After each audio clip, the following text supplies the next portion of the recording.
On Thursday, February 27th, I performed an autopsy on Mr. Gene Hackman. Medical examiner Dr. Daniel Gallego at the Office of the Medical Investigator performed a full autopsy on Miss Betsy Arakawa Hackman. Also on Thursday, February 27th. By report, Miss Arakawa Hackman's legal name is Betsy Hackman, which is how she will be referred to hereafter. The cause of death for Miss Betsy Hackman, aged 65 years, is Hantavirus pulmonary syndrome. The manner of death is natural.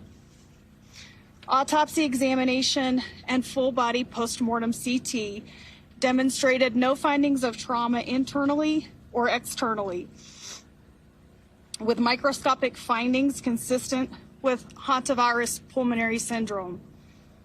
Laboratory testing was positive for hantavirus at a clinical lab, with required confirmation testing positive at Scientific Laboratories Division. Testing for COVID-19, influenza, and other common respiratory viruses was negative. Testing for carbon monoxide was negative. There were no other significant natural disease findings. Pills present on scene were thyroid medication, which were being taken as prescribed and is not currently a concern for a contributory cause of death. The cause of death for Mr. Gene Hackman, aged 95 years, is hypertensive and atherosclerotic cardiovascular disease, with Alzheimer's disease as a significant contributory factor. Autopsy examination and a full body postmortem CT examination demonstrated no acute findings of internal or external trauma and showed severe heart disease, including multiple surgical procedures involving the heart, evidence of prior heart attacks, and severe changes of the kidneys due to chronic high blood pressure.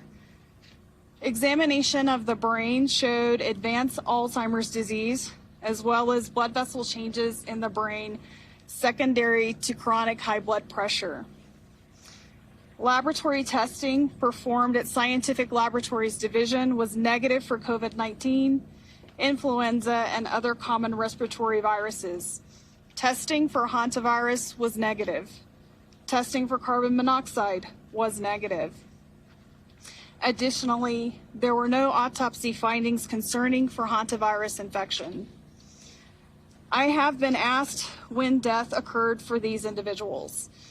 There is no reliable scientific method to accurately determine the exact time or date of death. Mr. Hackman's initial pacemaker data revealed cardiac activity on February 17th, with subsequent pacemaker interrogation demonstrating an abnormal rhythm of atrial fibrillation on February 18th, which was the last record of heart activity. Based on this information, it is reasonable to conclude that Mr. Hackman probably died around February 18th. Based on the circumstances, it is reasonable to conclude that Ms. Hackman passed away first, with February 11th being the last time that she was known to be alive. Lastly, clinically, hantavirus infection is characterized by flu-like symptoms consisting of fever, muscle aches, cough, sometimes vomiting and diarrhea that can progress to shortness of breath and cardiac or heart failure and lung failure. This occurs after a 1 to 8 week exposure to excrement from a primarily particular mouse species that carries hantavirus. The mortality of hantavirus, the mortality rate of the hantavirus strain in the Southwest is about 38 to 50%. The hantavirus strains in the United States are not transmissible from person to person. And so this is an appropriate time to segue to Dr. Aaron Phipps, the state public health veterinarian with the New Mexico Department of Health. But before I do so, I'd like to kindly ask for everyone to please respect the privacy that Mr. Gene Hackman, Miss Betsy Hackman, and their family and friends deserve. Thank you.